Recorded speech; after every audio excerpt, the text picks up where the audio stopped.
Pero, ¿qué pasa, chicos? ¿Qué tal? ¿Cómo están? Soy Tremorox y bienvenidos a un nuevo vídeo. Esta vez estaremos viendo el final de la historia de Bionicle. Si el vídeo te está gustando, recuerda que puedes darle al botón de like, suscribirte y a la campanita para estar al tanto de cada que suba un nuevo vídeo. Se me ayuda un montón a mí el canal. Y si quieres apoyarme un poco más, puedes hacerlo convirtiéndote en un miembro. Ahí abajo tienes el botón para hacerlo. Así que no los entretengo más y vamos directo al tema.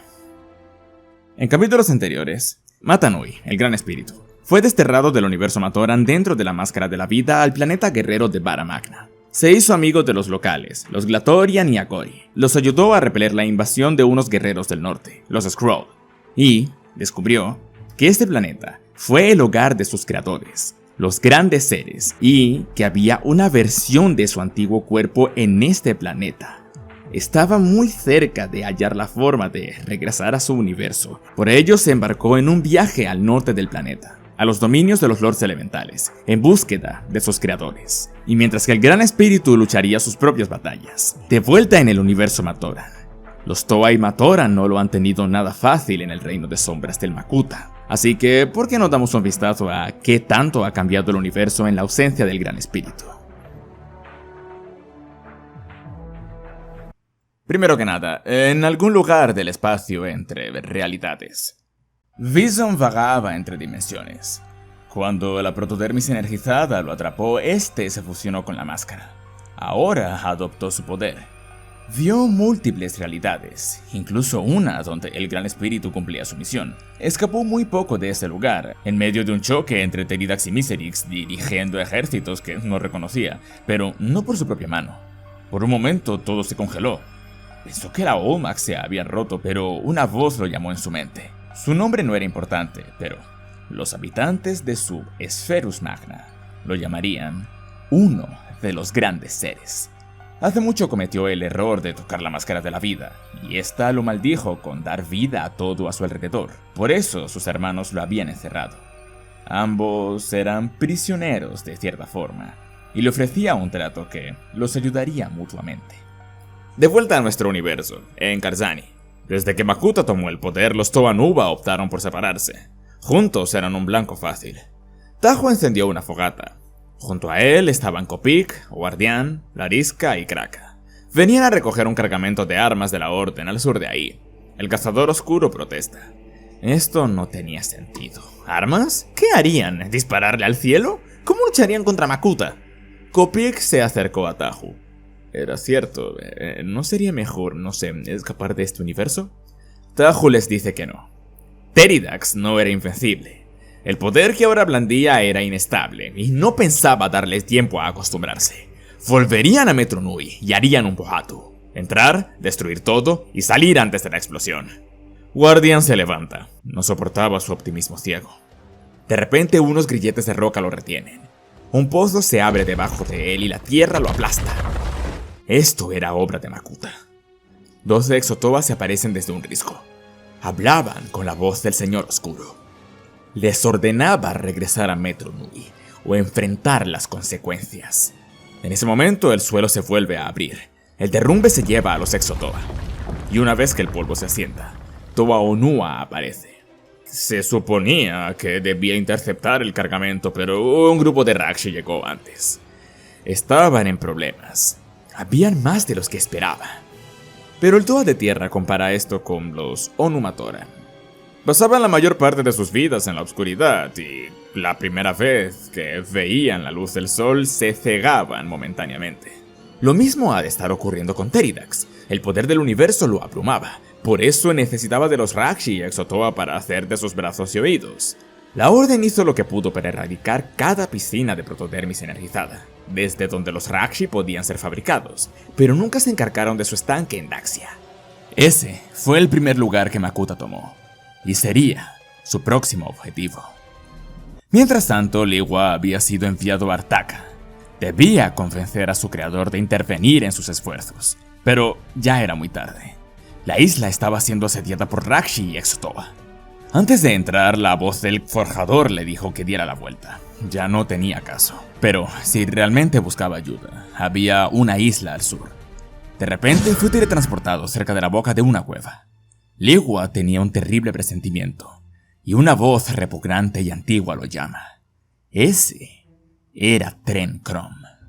El Metro Nui Kapura se movía entre las sombras a las afueras de Ga-Metro, a una entrada en desuso de los archivos. Había recibido una señal de sus amigos.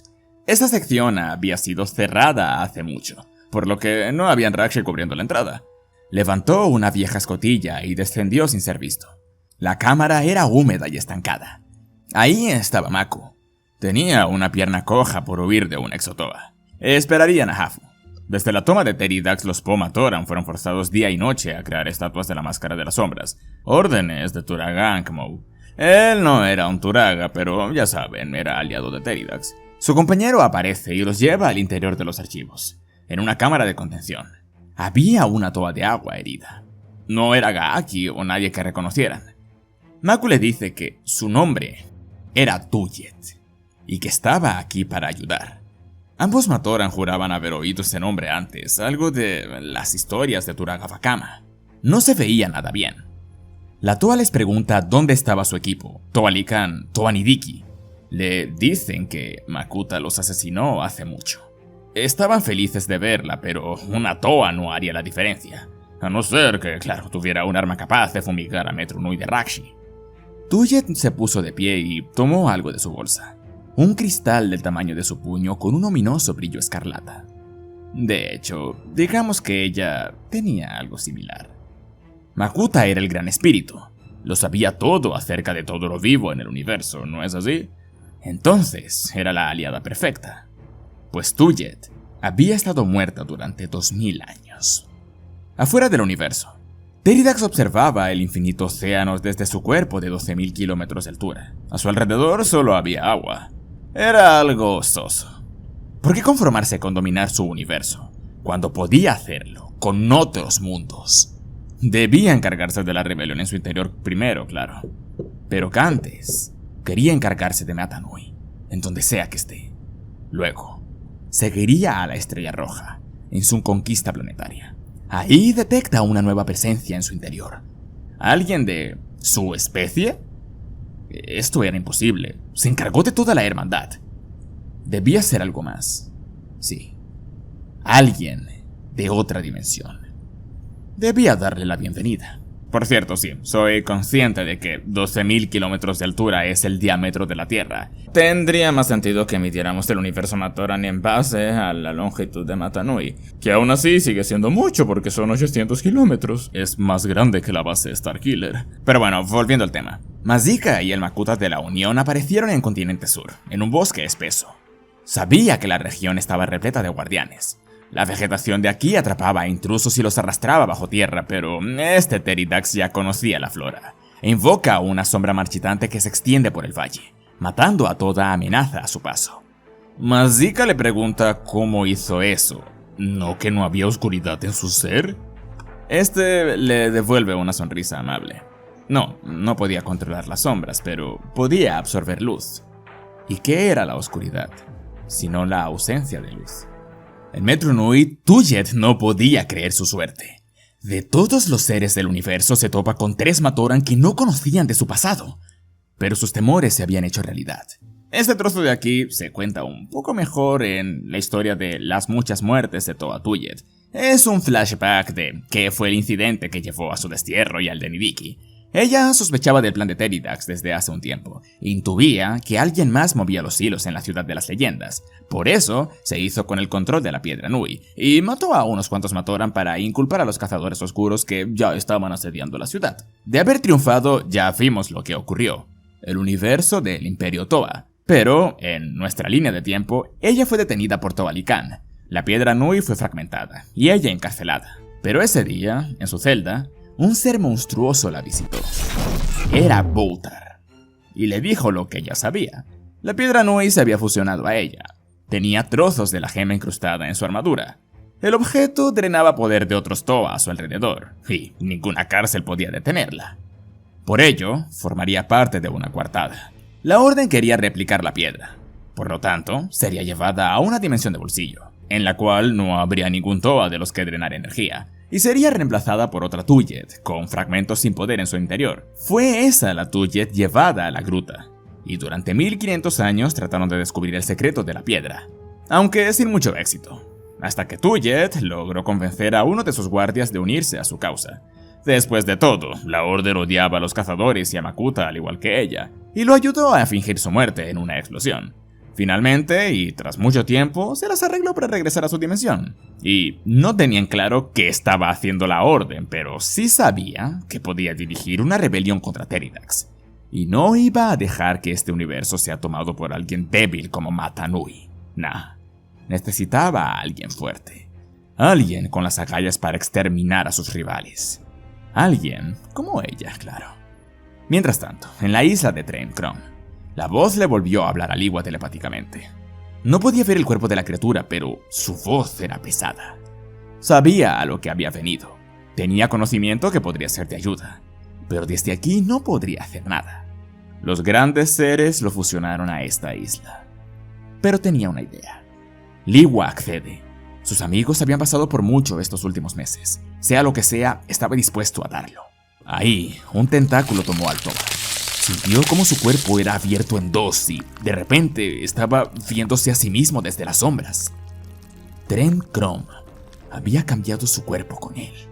Liyue trata de hablarle mentalmente. Esto no era parte del trato, pero el ente responde con que había dicho dispuesto a todo. Pero que no se preocupe, le daría un buen uso a esta forma. Trencrom había estado atrapado desde que Mata Nui fue creado hace 100.000 años.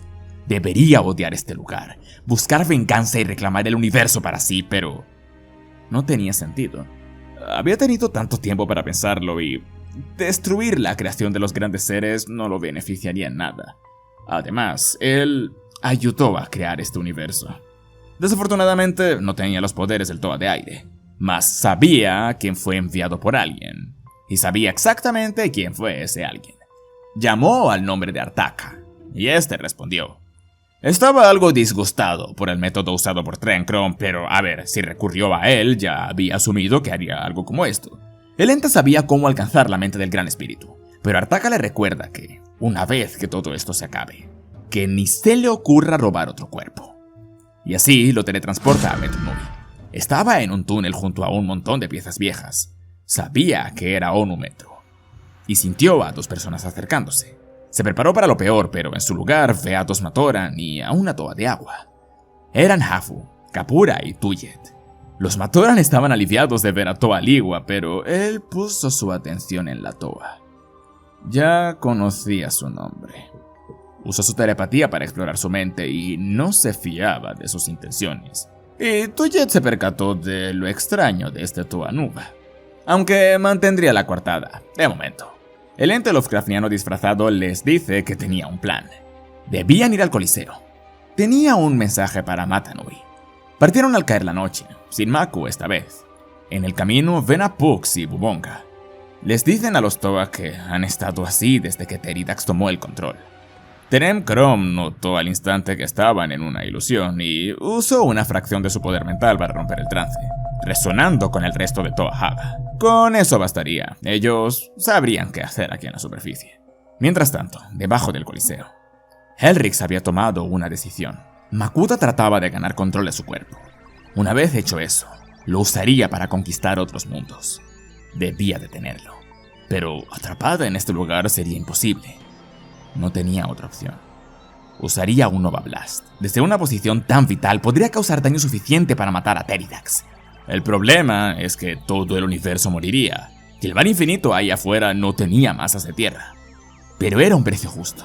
Este universo por las vidas de miles de millones. Pero una explosión rompió su concentración. Alguien había entrado. Dos Matorans, Liyue y Toa Tuyet. Ambas se reconocen al instante. Tal vez con Toa Liyue podrían detenerla, pero el Toa Nuba estaba distraído con la pintura de Miserix. Esto era otra ilusión, tan poderosa que lo hacía creer que estaba muerto. Usó su poder mental y el antiguo Makuta se levantó en su forma completa. ¿Dónde estaba Teridax? Tuyet hace un comentario sarcástico, pero Helrix la calla. Le pide a los dos Matoran que huyan, que se despidan de los suyos arriba. Liyue da un paso al frente. La líder de la orden demandaba saber quién era y se presenta como Trencrom. Tenía una labor que cumplir. Un mensaje para Mata Nui. Se acerca a un muro y retira un panel. Helrix y Miserix iban a detenerlo, pero otra voz les pide que paren. Eran Brutaka y Axon. Habían pasado por mucho para llegar desde el sur hasta aquí. El guerrero Esmeralda les dice que debían dejarlo completar su misión. El universo debe vivir un poco más, con tal de que Spherus Magna vuelva a estar unida. Le ordena a ambos detener a los otros dos, pero Brutaka ya no seguía sus órdenes. Ahora, solo servía al destino. Terencrom, por su parte, decía algo para sí mientras jugaba con el panel. Algo sobre la Egnica y una armadura dorada. Miserix se había hartado. Si Teridax estaba aquí, entonces destruiría todo el lugar. Le dicen que era algo extremo, y ahí, dos bandos fueron tomados. Tuyet, Brutaka y Terencrom querían esperar un poco más, mientras que Helrix, Axon y Miserix querían sacrificar el universo. Mientras tanto, en el continente sur, Mazika y el Teridax de la Unión estaban de pie en unas ruinas, viendo a los cuerpos de Matoran de Gravedad y Visorak muertos. Llevaban aquí mucho tiempo. De repente el viento creció en una pequeña tormenta, haciéndolos caer por el risco. De los cuerpos habló una voz. Era Teridax, y adresa la presencia de su yo de otro reino. No pensará que una imitación débil suya podía detenerlo. El Teridax del reino le dice que se equivoca. Era más fuerte. Se resistió a las tentaciones que lo llevaron a este punto. Makuta responde poniendo a prueba su fuerza. Y 3 Takanubas sombríos salen de entre las ruinas, listos para enfrentarlo. De regreso al Metro Nui, se libraba un combate entre los seres más poderosos del universo. La sala ya era un desastre. Helrix debía acabar con esto rápido, o Teridax los descubriría. Tuyet la vio. Dio un codazo a Axon y tomó su hacha. La usó para tirar a Miserix hacia atrás. Estaba a punto de caer sobre el líder de la orden, que concentraba un Nova Blast, pero en ese instante desapareció. Estaba detrás de ella. La tenía del cuello. Pensaba que iba a morir. Todo estaba borroso, y ahí vio una luz en la entrada. Un ser radiante estaba de pie frente a ellos. Les dijo que eran unos imbéciles. ¿Es así como pretendían salvar la existencia? Su voz era joven e increíblemente antigua. Solo Helrix sabía exactamente quién era, y dijo su nombre en un susurro. Artaka. La habitación entró en silencio. Artaka medía al menos 3 metros, con una armadura gris y verde ornamentada con runas inscritas hace 100.000 años, y una kanoji igual de decorada, la máscara de la creación. Posó su atención en Liyue. Terencrom había cumplido su trabajo. Podía marcharse. Estaba a punto de irse caminando como si nada, pero el titán lo detuvo. Que no se hiciera el gracioso. El ente no ofreció mucha resistencia. Artaka consigue reconfortarlo. Una vez todo esto acabe, podía tener fe en que Mata Nui retribuiría sus acciones. Tocó su frente y, de repente, Liyue estaba de nuevo en su cuerpo, bastante confundido. Helrix no hizo ningún esfuerzo por esconder su ira. Ahora se dignaba aparecer. Le dice que esto no era asunto suyo. Debían contener la amenaza de Makuta. Ahora. Artaka le dice que la creación era su asunto y planeaba destruir toda existencia. No iba a permitirlo. Pero la Toba no se contendría. O si no, ¿qué? Ahí una voz los interrumpe. Teridax los había encontrado. Se invitaron ellos mismos a este lugar. Ahora debía pedirles que se larguen. Axon se había hartado. ¿Ok? ¿Qué pretendía hacerles? Si los iba a echar, que lo haga él mismo. El señor oscuro deja escapar una risa y, en un parpadeo, todos los presentes flotaban en el vacío del espacio, mientras que el inmenso robot despegaba hacia otro planeta.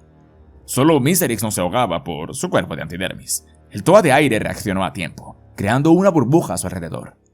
Helrix le pide a Artaka que los regrese, pero Teridax bloqueaba sus poderes. No tenían opción. Tendrían que probar suerte. Intentaría llevarlos al planeta desértico al que se dirigía, aunque no prometía nada. Pero en ese momento, un portal se abrió ante ellos, y una mano los arrastró. El grupo apareció en un suelo de roca. Kapura fue el primero en notar que las losas de piedra respiraban. Todo en la habitación estaba vivo. Una voz les dijo que se terminan acostumbrando. Miserix lo reconoció. Era Vizon. Helrix le exige saber qué era este lugar, qué estaba tramando. Le dice que esperaba al menos un gracias luego de salvarlos del espacio, incluso si eso haya sido petición de él. Había alguien más en la sala, una silueta encadenada al suelo de roca, con grilletes que se retorcían como serpientes. Elric se acerca a ver de qué se trataba, cuando de repente su armadura empezó a estrangularla y tuvo que retroceder. Axon lo toma del cuello. Quería respuestas, pero el Skagdi de mente les dice que ¿por qué no le preguntaban a su acompañante? Después de todo, él era el gran ser, aunque no estaba en sus cabales. El prisionero deja escapar una risa seca. Sí, un gran ser. Así los llamaban.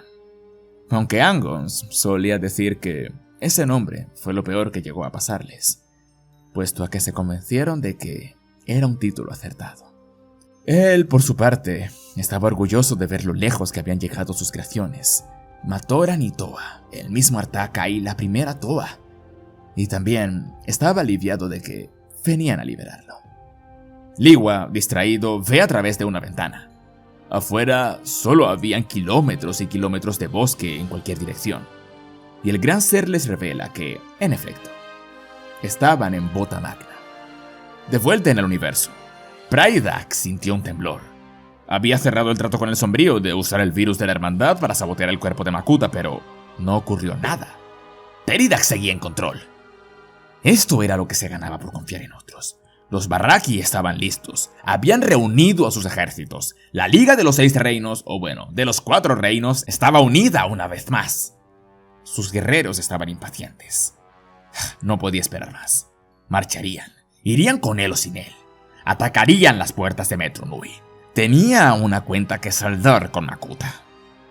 Lo que no sabía es que en una recámara en Zia, el suelo estaba lleno de cristales y metal roto. Todo Vortex en un radio de 900 metros había muerto brutalmente. Y no había rastros del sombrío por ningún sitio, aunque nadie se molestaría en buscarlo. En otro sitio, Tahu y Onua planeaban una emboscada en su camino a Daxia sobre un grupo de Rakshi cuando, de la nada, estos empezaron a moverse hacia el sur. No entendían qué estaba pasando.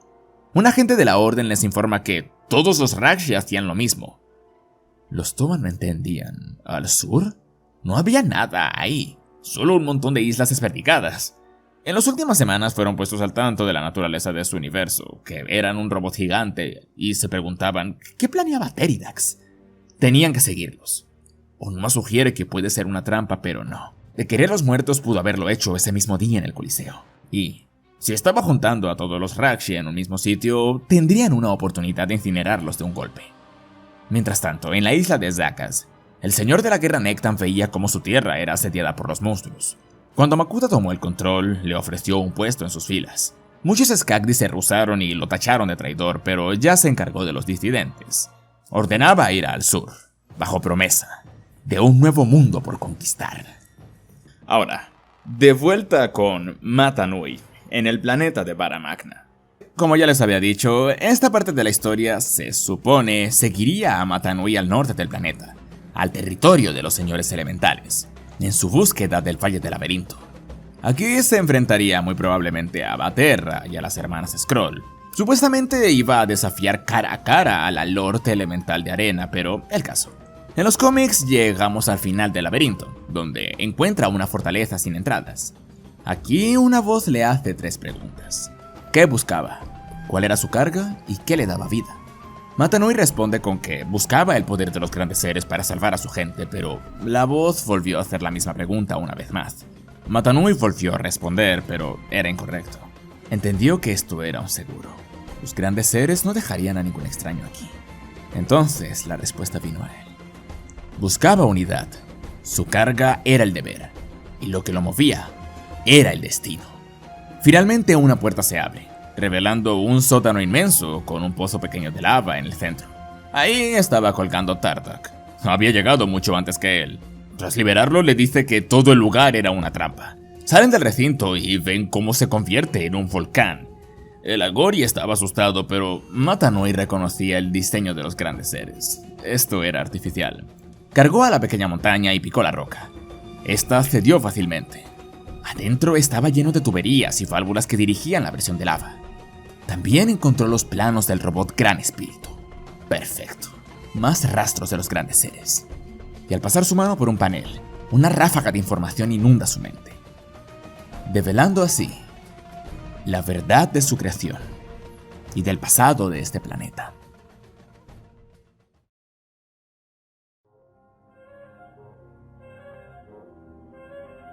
Hace más de 100.000 años, los grandes seres, inventores y científicos poderosos, gobernaban el planeta de Spheros Magna. Para ayudarlos a mantener el orden, habían escogido a un miembro de cada especie dominante del planeta y los dotaron con un control total de un elemento. Estos eran los 7 Lords Elementales. Hasta que un día, una fuente de una sustancia desconocida fue encontrada en el dominio del Lord de Hielo. Esto luego sería conocido como protodermis energizada. Era capaz de transformar o desintegrar formas de vida. Y así, estalló una disputa entre las diferentes tribus por el control de esta sustancia, que luego sería conocida como la Gran Guerra del Núcleo. Los grandes seres trataron de detener el conflicto. Crearon autómatas para neutralizar a cualquier combatiente armado. Se podían adaptar a los poderes de los Lords, pero fue en vano. Eventualmente se hicieron con una muestra de la sustancia y comprobaron de lo que era capaz. Su naturaleza volátil ponía en peligro la integridad del planeta. Por ello, incapaces de detener lo inevitable, los grandes seres crearon un robot gigante de 12.000 kilómetros de altura. Se decía era para ayudar a los habitantes a escapar. Anteriormente ya habían construido algo así, pero el prototipo falló y las piezas quedaron desperdigadas sobre el yermo. Lograron hacer ingeniería invertida a la protodermis, creando así un elemento químico sintético, capaz de hacer de armadura, componente orgánico vivo u agua. Los primeros en nacer en base a esta sustancia fueron los Matoran, y los ubicaron en el interior del robot para asegurarse de que todo funcionase. Pero la fuente de energía que usaron en el prototipo era inestable. Por ello, virtieron parte de esa protodermis energizada dentro del robot, que haría de estabilizante. Los Matoran y demás especies que crearon ocuparían domos aislados gravitacionalmente dentro del sistema, siendo Metru Nui la parte más importante. Esta se encargaría del pensamiento lógico, de la memoria, de la espiritualidad, la creatividad, los reflejos y los procesos metabólicos del ser. Si no podían salvar a su mundo, conservarían el gran espíritu de su gente. Una vez que el robot fue iniciado, Spheros Magna se fragmentó en 3 trozos, dejando la mayor parte de la hidrosfera y vida vegetal en 2 lunas separadas, Aqua Magna y Bota Magna, dejando la región más grande de estas tierras, Para Magna, como el planeta mayor. Muchos Glatorian y Agori murieron y otros quedaron atrapados en regiones desconocidas, como los Forox de Bota Magna o la desaparecida Lord Elemental de Tierra. La misión del Gran Espíritu, o Mata Nui, según el lenguaje de programación que utilizaron para el ser, era aprender de otras culturas y civilizaciones a lo largo de la galaxia. Así, tendría el conocimiento para evitar otro conflicto. Luego, regresaría a Para Magna y repararía el planeta con la ayuda de otro robot que nunca construyeron, puesto a que la fragmentación llegó antes de lo esperado. Aún así, esta misión fue inscrita en las mentes de cada habitante del universo Matoran. Las 3 virtudes no era más que una imagen de Para Magna y sus lunas, tomada desde la posición de la Estrella Roja, un satélite de navegación que haría de brújula para Mata Nui más allá del planeta. Por último, el interior de Para Magna era increíblemente inestable. Debían de esperar eras para que el robot pudiera unirlas sin alterar la estabilidad del sistema. Y esta parte de aquí les diré que es más un headcanon, pero la máscara del tiempo fue creada, mas nunca fabricada. La Vagi, separada, afectaría la percepción temporal de los 3 mundos, permitiéndoles pasar los 100.000 años sin mucho problema. Eso, hasta que los grandes discos fueron recolectados por los Toa Metru hace 1000 años, y el efecto de la Vagi no creada se disipó. Eso le daría un motivo al por qué hay personajes orgánicos de Para Magna que aún recuerdan la Guerra del Núcleo. Pero como ya sabemos, Teridax saboteó los planes de los grandes seres, liberó el virus que ocasionó el gran cataclismo, estrellando a Mata Nui contra Aqua Magna a tan solo horas de cumplir su destino. El impacto activó su sistema de camuflaje, usado para esconder su cuerpo en según qué planetas y estudiar sistemas circundantes. Por eso, la geografía de Mata Nui reflejaba la de Metru Nui. Esa era la verdad de los grandes seres, y el propósito tras la existencia de Mata Nui. Pero aún con toda esa información ya no tenía caso. Para reparar a Para Magna necesitaría otro robot y otra fuente de energía. Entonces, Tardok le recordó dónde estaban. Si los planos estaban aquí, Tal vez fue este el lugar donde crearon la fuente de energía, y si planeaban construir otro robot, tal vez debería haber una extra aquí. Mata Nui vuelve con sus amigos y les cuenta lo que descubrió, que fue creado por los grandes seres para salvar a su planeta. Su cuerpo había sido tomado por un ente maligno, y pedía a Ranu usar la superaldea para retomar el robot dejado por los grandes seres. Bajo otras circunstancias lo mandaría a peinarse, pero no sería justo. Él los ayudó contra la invasión Skrull y había mejorado sus vidas y la de todos en Vara Magna. Se acercó a él esa noche. Mata Nui miraba a las estrellas algo perdido. Lo había encontrado. De alguna manera, Makuta sintió su presencia aquí abajo. Estaban en grave peligro. Para su suerte, Ranu accedió a dejarle el robot. Mañana empezaría la evacuación. Debería estar listo, pero que sepa algo. Si llegaba a abandonarlos, si los traicionaba, ningún traje de armadura podría salvarlo de su venganza. El momento había llegado. Mata Nui pidió a todos que buscasen un lugar seguro, más al sur. Estaba en el interior de la cabeza del robot. Kina fue la última en despedirse, pero no se había olvidado de su promesa. Una vez que cumpla con su deber, la llevaría a otro planeta. La fuente de poder hizo su función. Retiró la canoja ignica y su cuerpo de arena se deshace. El robot era muy inestable comparado a su verdadero cuerpo. Reuniendo cada gramo de voluntad, su conciencia alcanza cada rincón de este cuerpo. Finalmente, sus ojos se encienden. Al ver esto, Akar llama su atención con una torre de llamas, y él le responde. Sus receptores y dispositivos de audio podían oírlo desde esa distancia. Estaba en control, aunque no estaba seguro de si esto iba a funcionar, pero debía intentarlo. Dio un último aviso a cualquier otro ser en el planeta. Al menos los Vorok sí acataron. Miró al espacio, localizó la posición de las dos lunas y creó dos lazos gravitacionales. Pero también sintió una silueta bajando a toda velocidad. Ya sabía quién era. Un colosal cuerpo eclipsa el sol, alzándose sobre el robot prototipo. Una voz saluda a su supuesto hermano. Makuta Teridax había llegado. Este se burla de Mata Nui. ¿Qué? ¿Eso era todo? ¿Ni intimidaciones o amenazas? Pero él no necesitaba demostrar que era mejor que él en combate. No tenían por qué pelear y era cierto. Para lo que daría, sería mejor si se arrojaba al suelo y se rendía. Acto seguido lanza un ataque que derrite unos picos al norte. Podrían seguir así y, claro, destrozar el planeta. O podía unirse a él, conquistar este y otros mundos. Le dice que sabía tanto, pero entendía tan poco. ¿En serio creía que solo para eso fue hecho su cuerpo? ¿No se preguntaba cuál era su propósito? ¿Por qué tenía ese poder? ¿Qué? ¿Acaso se refería a su destino? ¿Por qué debía seguirlo? ¿Porque los grandes seres se lo pidieron? De ser así, que vengan. Que salgan de donde sea que estén ocultos y le digan qué tiene que hacer. La voz de Teridax resonó en todo el planeta. Y, como era de esperarse, nadie vino. Los grandes seres abandonaron este mundo. Y él también debería hacerlo. No había nada aquí por lo que luchar. ¿O qué? ¿Pensaba que estos miserables insectos harían canciones y leyendas a su nombre, al igual que sus preciados Matoran? Pero Mata Nui no buscaba gloria. Estaba aquí para traer justicia a estas personas tras tantos años.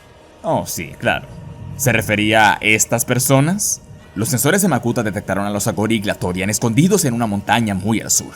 Con su poder gravitatorio levantó la cima, revelando las cavernas donde se ocultaban. ¿Qué? ¿Debería soltarlos? ¿Qué pensarían acerca de su héroe en sus últimos momentos de vida? Mata Nui agachó la cabeza. ¿Mataría a tantos inocentes solo con tal de probar un punto? Ese cuerpo no lo hacía un dios. Si esa era su moral, no era mejor que estos insectos con los que los comparaba, no. Era menos que un parásito. Acto seguido, atacó con dos potentes rayos en su dirección, estrellándolo contra una cordillera. Mata Nui reaccionó a tiempo. Mientras la montaña que sostenía Teridax caía, la convirtió en polvo con otra onda de energía. Mata Nui urge a los Glatorian y Agori que abandonasen el sitio. Resh y los demás no se quedarían de brazos cruzados. Ayudarían en lo que pudieran, aún con toda lógica en contra. Pero Makuta ya era consciente de ello. Una escotilla se abrió en la base del robot, dejando escapar cientos de Rakshi en el desierto, seguidos por las fuerzas de Nectan.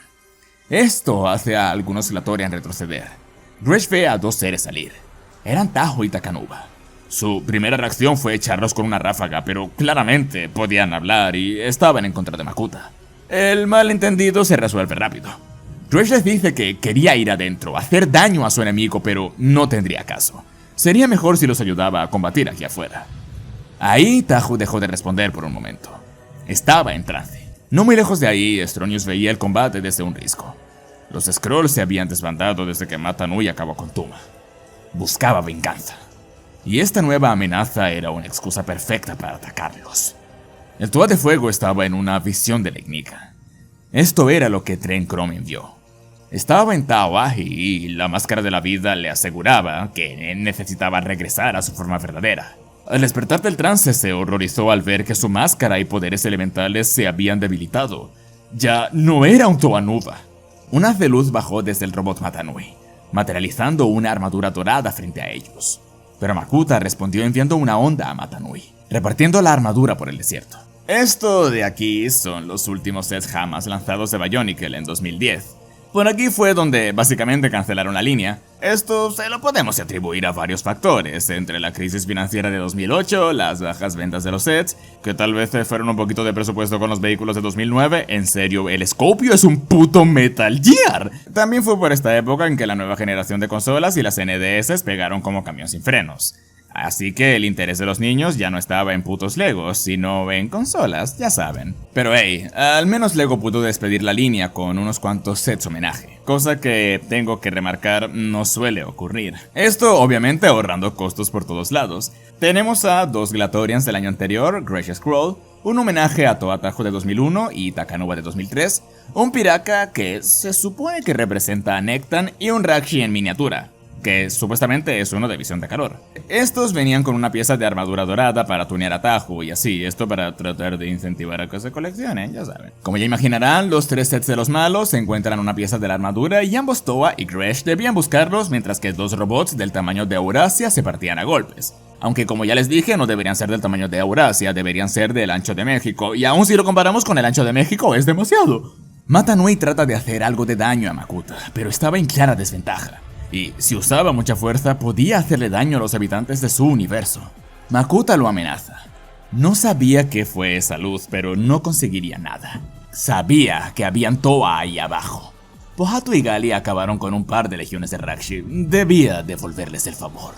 Le dice que los habitantes de este planeta no se rendirían ante él. Lucharían. Al igual que los Toa y Matoran lucharon contra su tiranía. Makuta le dice que dependía mucho de estos seres. Incluso en este mundo se hizo con un séquito. Apuntó con su mano hacia el campo de batalla. Estaba canalizando una onda de gravedad. Abajo, Gresh y Takanuba recuperaron un trozo de la armadura dorada. Otros, Matoran y Toa, se habían unido al combate. Lo más resaltante aquí es que Tahu derrotó él solo al señor de la guerra Nectan. El Skagdi subestimó gravemente a Tahu. Cuando lo tomó del cuello, este derritió su armadura, transmitiendo el calor al cuerpo de Nectan. No lo mató, solo con tal de probar un punto, y tomó el trozo de la armadura. Arriba, Mata Nui actuó rápido y desvió los brazos de Makuta al cielo, en dirección a las lunas. Perfecto. Sus poderes no fueron suficientes para atraer a ambos satélites, y Teridax le había dado el empujón que necesitaba. Hizo caer su cuerpo hacia el norte, lejos de la batalla, pero debía conservar energía si quería llegar al final. Makuta se pone de pie y lo tira de otro golpe. Fue una buena pelea, pero ya se había hartado. Abajo, Tahu y Takanuba recuperaron la armadura. Al ponérsela, un inmenso poder lo envolvió, liberando una ráfaga que incineró a todo Rakshi vivo en el campo de batalla. Sin ellos, los Skagdi y Skrull fueron superados en número, aunque aún quedaba Makuta. Pero cada Krata estaba conectado a la esencia de su amo. Teridax no sentía su dolor, pero sí sus muertes. Esto lo distrajo unos instantes, y no vio la colosal luna que venía detrás de él. Entonces, con sus últimas fuerzas, Mata Nui estrelló el cuerpo de Teridax contra Bota Magna, dañando gravemente el funcionamiento interno de Metru Nui. Finalmente, había terminado. Makuta Teridax había muerto. Su antidermis no tenía lugar a donde escapar. La batalla había terminado, y ambas lunas se fusionaron con los cráteres del planeta. Mata Nui ya podía ver a los habitantes de su universo abandonar el robot y a grupos de Agori y Glatorian ayudando a los desplazados. Tahu y Takanuba se reencontraron a algunos rostros familiares, pero ahora el Gran Espíritu debía cumplir su promesa. El prototipo estaba a punto de colapsar, pero aún había energía filtrándose del cuerpo de Teridax. Entonces, usó la máscara de la vida para sumar ese poder al suyo. Esto pondría fin a su cuerpo físico. La Ignika temía por su vida. Se negaba a desaparecer. Mata Nui pudo forzarla a cooperar, pero le enseñó lo que quería lograr y la máscara accedió sin protestar. Energía vital fluía a través de todo el planeta, mergiendo aguas y tierras fértiles de ambas lunas. Donde antes solo había arena y sal, junglas y estepas dominaron el paisaje. El mutágeno y todos sus afectados fueron revertidos. El mundo que los Glatorian y Agori perdieron hace 100.000 años renacía frente a sus ojos. Spherus Magna volvía a la vida. Akari y Kina no podían poner en palabras lo que sentían. Mata Nui lo consiguió. A la distancia vieron el robot prototipo desintegrarse poco a poco. Cabalgaron hacia él solo para ser recibidos por una nube de polvo y metal. Akar, por su parte, le debía la vida. Pudo haberse marchado, irse al norte, buscar las respuestas de los grandes seres por su cuenta, pero decidió quedarse a ayudarlos. Y ahora Mata Nui se había ido. Pero ahí, entre los escombros de esa playa recién formada, ambos Glatorian vieron una luz que se hizo más y más brillante. Era la Kanohi Ignika. Habitantes de ambos mundos se acercaron a investigar.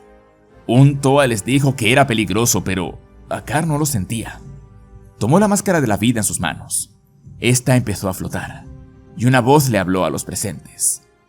Amigos míos, mi deuda para con vosotros ha sido saldada. Os he dado su mundo de nuevo. Ahora podéis vivir en paz. Kina no lo entendía. Pensaba que estaba muerto, pero su espíritu estaba fusionado a la máscara. Cuando el robot colapsó, simplemente regresó a esta. Tahu estaba asombrado. De ser así, podía hacer un nuevo cuerpo con la arena, pero él se negó. Este no era el momento.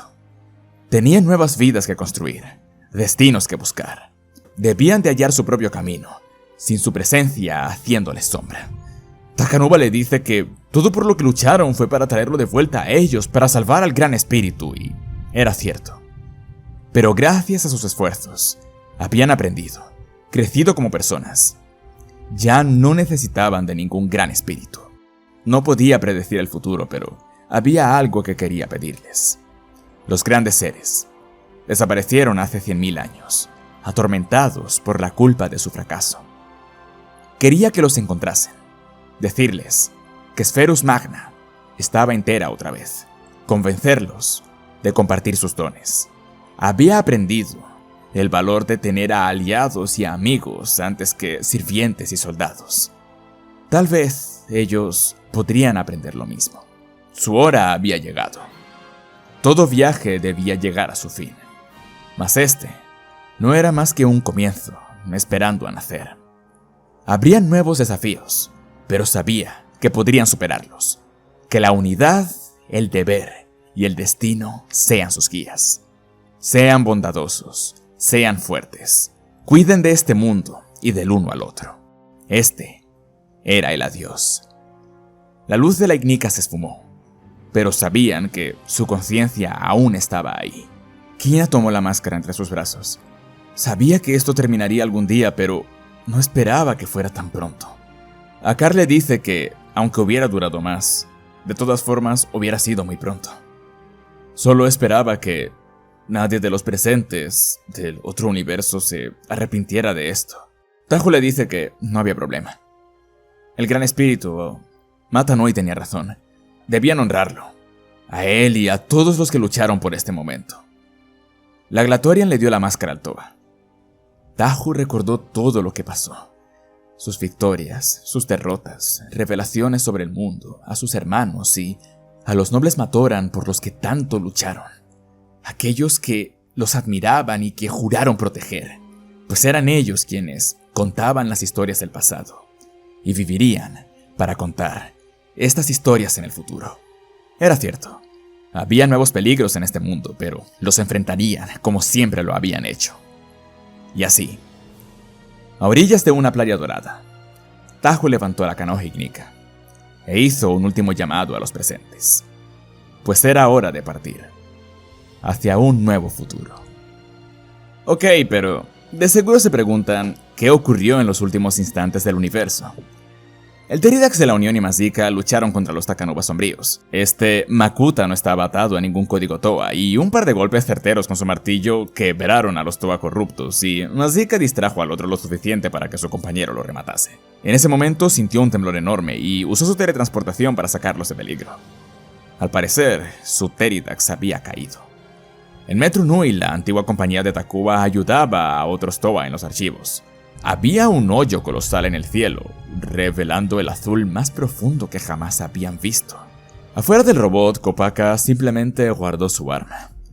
Escapó del robot con una rampa de hielo. Atendió al llamado de Tahu, le informó de la situación y se marchó. Simplemente quería estar solo un rato. Los Toa cumplieron su destino. Podría usar su poder y volverse un Turaga, pero no se veía a sí mismo dirigiendo una aldea, y este era un mundo nuevo que explorar. Pero una cosa era cierta, debían de hallar a Ligua, aún seguía desaparecido. Luego vio algo extraño, una porción del robot se había disuelto. De esta surgió una armada de Skagdi, dirigida por un ser de piel dorada. ¿Y los Toa Mari estaban con ellos? Los siguió a escondidas hasta el océano. El ente levantó un enorme castillo sobre los riscos de la playa. La estructura era tan grande que Metru Nui podría entrar ahí. Esto era malo. Debía de informar a alguien. De regreso a la fortaleza de Bota Magna, ahora fusionada a Esferos Magna. Mientras los seres más poderosos del universo discutían sobre qué hacer con el gran ser enloquecido, Ligua decidió salir a explorar. Habían Raji colosales en esta jungla. Vio a unos aldeanos similares a los Matoran en un claro, y se presentó ante ellos. Identificó al líder, quien obviamente no hablaba su idioma. Trató de comunicarse con gestos y señaló a la fortaleza de donde vino. Y lo siguiente que vio fueron múltiples lanzas apuntando a su cuello. Sí, definitivamente no iba a ser su día. Por último, en un lugar remoto escondido de Esferos Magna, Angons estudiaba su viejo equipo. Le informaba del estado del recién formado planeta y la llegada de los Toa y Matoran a este. No había rastros de Makuta a la vista. De seguro pensaban buscar a los grandes seres, que él y sus hermanos y hermanas estarían orgullosos, felices de que sus planes finalmente hayan resultado. Pero las cosas habían cambiado estos últimos 100.000 años. Y si iban en búsqueda de los grandes seres, de aquellos que trajeron tanta gloria y miseria a este mundo, solo hallarían la muerte.